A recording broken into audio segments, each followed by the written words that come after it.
Kick కోసం తాగే ఒక్క చిన్న పెగ్గు మీ బాడీలో ఎలాంటి కెమికల్ రియాక్షన్ చేస్తుందో తెలుసా? నాకు తెలీదమ్మా. మీరు ఇలా పెగ్గ వేయగానే అలా డోపమైన్ ప్రొడ్యూస్ అవుతుంది. ఇదే మీ బాడీలో ఎగ్జైట్మెంట్ని క్రియేట్ చేస్తుంది. ఎంతైనా హ్యాపీ హార్మోన్ కదా.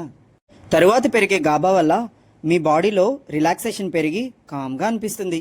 తరువాత గ్లూటమేట్ తగ్గి మత్తులోకి వెళ్ళటం మొదలు పెడతారు. ఇంకా చివరిగా వచ్చే హీరో సెరిటోనిన్ హార్మోను మీకు కిక్కినిస్తాడు. వీటన్నిటి కోసమే కదా తాగడం మొదలు పెడతారు. కానీ ఇక్కడే ఒక చిన్న ప్రాబ్లం ఉంది. ఇవాళ ఒక పెగ్గిచ్చిన హ్యాపీనెస్, అదే కిక్ రేపు క్వార్టర్, తర్వాత ఒక హాఫ్ లేదా ఫుల్ తాగినా సరే కిక్ రాని పరిస్థితి వస్తుంది. ఎందుకంటే దీనికి మీ బాడీ అలవాటైపోయి కిక్కేమో కానీ నార్మల్గా ఉండాలనుకున్నా ఆల్కహాల్ మీద డిపెండ్ అయ్యే పరిస్థితి వస్తుంది.